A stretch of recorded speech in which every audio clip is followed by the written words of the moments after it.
네, 이번 순서는 의원들의 의정 활동과 각 지역구 소식을 자세히 살펴보는 시간 투데이 의정통신입니다. 오늘은 경기 성남시 분당구 의리 지역구시죠. 더불어민주당 김병욱 의원 스튜디오에 모셨습니다. 어서 오십시오. 네, 감사합니다. 반갑습니다. 네, 의원님 안녕하세요. 늦었지만 당선 축하부터 드리겠습니다. 네, 감사합니다. 야당의 절대 열세 지역으로 불리는 곳 아니겠습니까? 분당 지역이 좀 그런데요. 이 분당에서 승리하시면서 20대 국회 입성하셨는데 먼저 초선 의원으로서 20대 국회에 임하는 각오부터 듣고 싶습니다. 네, 먼저 저를 나라 일을 할 수 있게끔 기회를 주신 우리 분당구 을 유권자한테 정말 감사의 말씀을 드리고요. 네.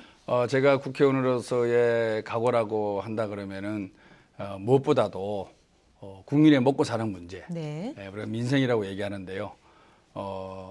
처음도 민생, 마지막도 민생. 그 민생을 챙기는 그런 심부름꾼으로서의 역할을 하겠다. 네. 그런 각오로 20대 국회에 임하고자 합니다. 네. 네. 제가 앞서 야당의 열세 지역이라고 하니까 의원님 잠깐 놀라는 듯한 표정을 제가 스치듯 봤는데 네, 네. 본인은 그렇게 생각 안 하시는지요? 그렇게 평가가 되어 있는데. 예. 간단히 얘기해 저는 이제 우리 분당 주민들의 수준을 믿는 거죠. 네. 제가 이제 분당에 한 15년 살았는데 분당 주민들은 상당히 합리적이고 상식적이고 현명하신 분들이에요. 네. 그래서 2011년 보궐선거 때도 손학규라는 인물을 선택해 주셨지 않습니까? 네. 그래서 저는 이제 주변에서는 뭐 분당이 보수다, 야당이 험지다라는 말씀을 많이 하시는데 네. 뭐 틀린 말은 아니에요. 틀린 말은 아닌데 이 보수라는 것은 지키는 거잖아요. 네. 이제 과연 그 지키는 가치가 무엇이냐? 지키는 가치가 오를 때는 보수가 승리하는 거죠. 네. 근데 최근에 전국, 특히 박근혜 정부 들어서고 나서 아까 제가 말씀드린 먹고 사는 문제부터 시작해서 네. 그다음에 민주주의, 역사관, 외교관계, 남북관계, 통일 문제 이 모든 거에 대해서 분당 주민들도 네. 그동안에 과연 이것이 우리가 지켜야 될 가치인가 아닌가에 대해서 분명하게 말씀을 해주신 그런 것이 아닌가 싶어서 제가 네. 잠시 그런 예, 표정이 나왔는가 봅니다. 여러 가지 지역구의 특성을 볼 때 예. 향후 앞으로 의원님께서 해야 될 역할이 아주 크실 걸로 또 주변에서도 그렇죠. 보고 평가되고 있습니다. 네. 본인만의 정치인으로서의 경쟁력과 장점은 뭐라고 생각하시는지 또 향후 네. 어떤 역할을 하실 걸로 계획하고 계십니까? 아무래도 제가 말씀드린 대로 분당이라는 곳이 특히 야당이 어렵게 정치를 해왔던 곳이기 때문에 진득하게 이렇게 한 지역을 지킨 정치인이 없었어요. 네. 한 번 선거지면 떠나고 그러다 보니까 제대로 분당에 대해서 연구하고 분당 주민들과 함께 교류하고 네. 그래서 그분들과 함께 소통해온 정치인이 없었는데 그래도 김병욱이라는 인간이 분당에서 15년 있으면서 네. 한 번도 지역을 떠나지 않고 네. 3번씩이나 출마하면서 주민들과 소통하고 그러면서 또 제가 살아온 이력에 대해서 주민들도 인정을 해주시고 네. 아마 그런 것들이 결합을 해서 이번 선거가 승리로 됐다고 생각을 하고요. 네. 그 주민들의 열망에 맞게끔 겸허하고 성실한 자세로서 열심히 일하겠습니다. 네. 15년간 지역을 떠나지 않으시고 지역민들과 소통하셨다고 네. 말씀하셨는데 예. 현재 그 분당 을 지역에 예. 가장 그 뜨거운 지역 현안은 어떤 거고 또 총선 기간 중에 대표 공약은 네. 어떤 거였습니까? 분당이 이제 천당 아래 분당이라는 그 이름이 있다시피 상당히 살기 좋은 곳이고 네. 지금도 그렇게 평가를 받고 있죠. 네. 그런데 이제 분당 신도시도 설립된 지가 25년이 됐습니다.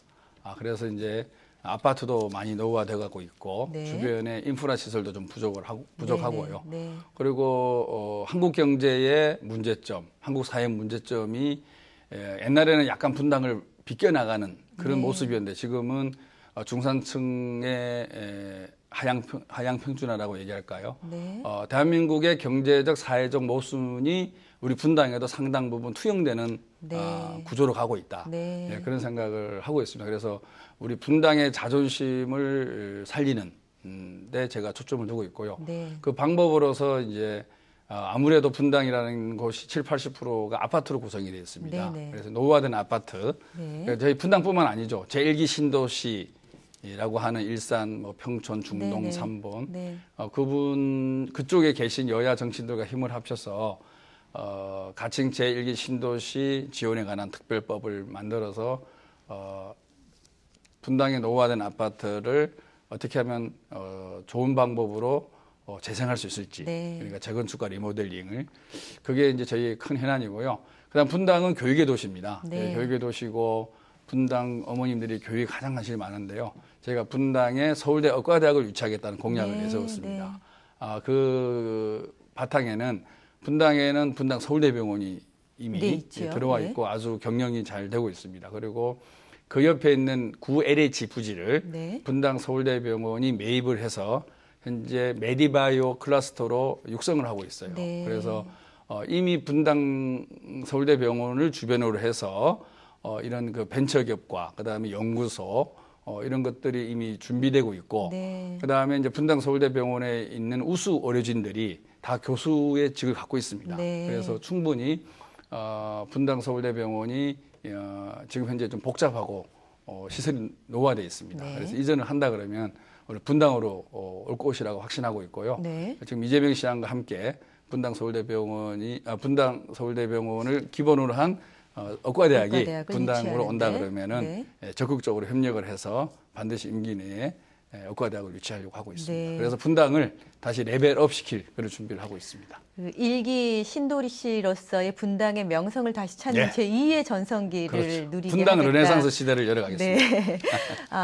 저희가 이렇게 의정통신의 의원님들을 모셔보면요. 예. 가장 안타까워하시는 게 이게 국민들이 정치를 신뢰하지 못하고 그렇죠. 정치인들을 비난하는 예, 것에 예. 대해서 굉장히 마음이 무겁고 네. 책임감을 느낀다 이런 말씀들을 하시는데요. 예, 예. 의원님께서 정치권에 대한 국민들의 신뢰 회복을 위한 방안을 내놓으셨다 이런 얘기 들었습니다.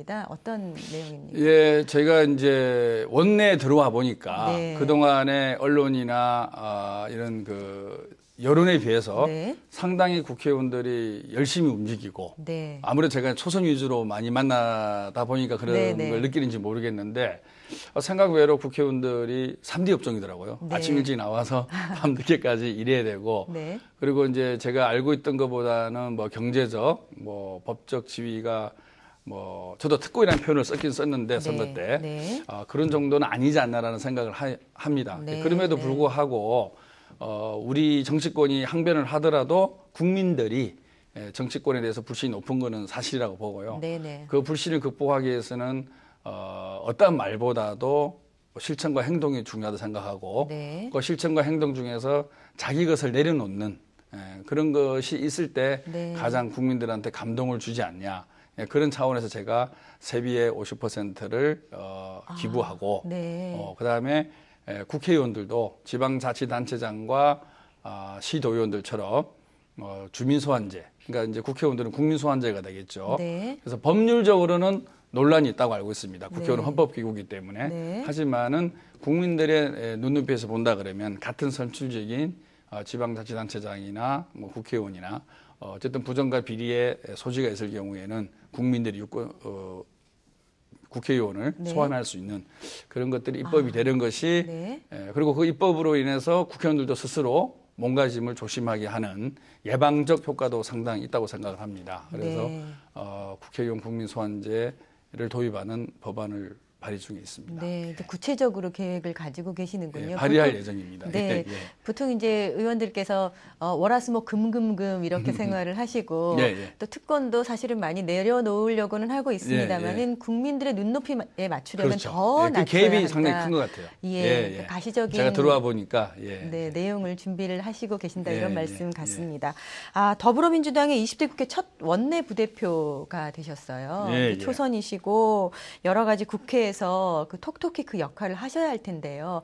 지금 이제 법안 발의 준비도 말씀을 해주셨습니다만은 상임위는 어떻게 계획하고 계시는지 또 법안 어떻게 준비하고 계신지 좀 더 듣겠습니다. 네. 저희가 이제 123석의 원내 제1당이 되었기 때문에 네, 원내에 계신 국회의원들끼리의 소통, 네, 그다음에 터놓고 얘기할 수 있는 분위기 조성이 상당히 중요하다 생각을 합니다. 네. 그래서 우상호 원내대표께서 저를 원내 부대표로 발탁해 주신 것에 감사의 말씀을 드리고요. 네. 저뿐만 아니라 또 다수의 원내 부대표들이 있습니다. 그래서 우리의 가장 큰 역할은 원내 의원들끼리의 소통.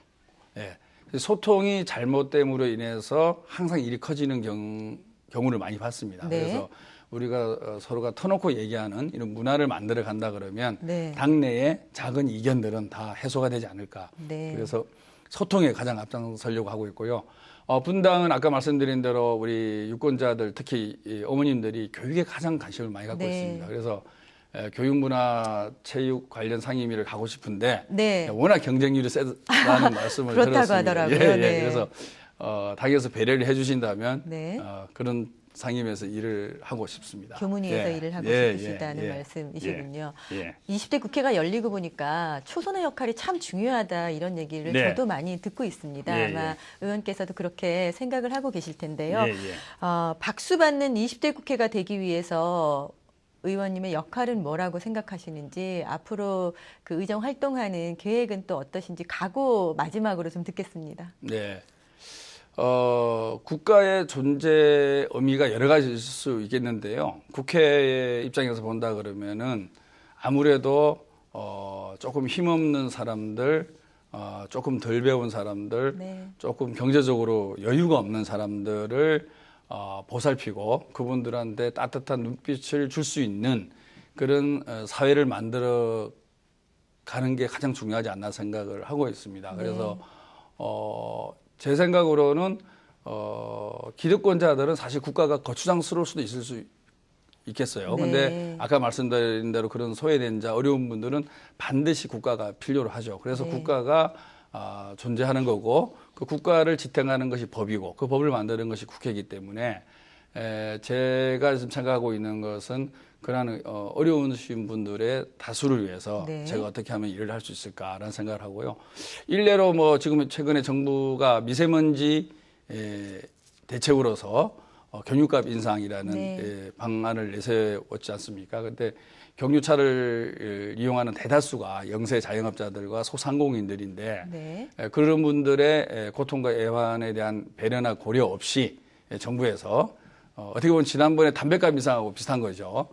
그래서 이런 국민 건강이라는 미명하에 담배값을 인상하고 네. 미세먼지 대책이라는 명분으로 또 경유값을 인상하고 근데 그 다수의 그 소비를 하는 사람들은 다들 힘없는 소비자들이라고 말씀입니다. 네. 그래서 그런 것들에 대해서 제대로 짚어내고 항상 다수의 힘없는 사람들을 위해서 일을 해보는 그것이 국회의 가장 바람직한 모습이 아닐까 그런 생각을 하고 네. 있습니다. 그러니까 오랫동안 국회 입성을 준비해 오신 만큼 또 인상적인 활발한 의정 활동 기대하겠습니다. 의원님 오늘 나와주셔서 감사드립니다. 예, 초대해 주셔서 감사합니다. 열심히 하겠습니다. 네. 네. 지금까지 경기 성남시 분당구을 더불어민주당 김병욱 의원과 말씀 나눠봤습니다.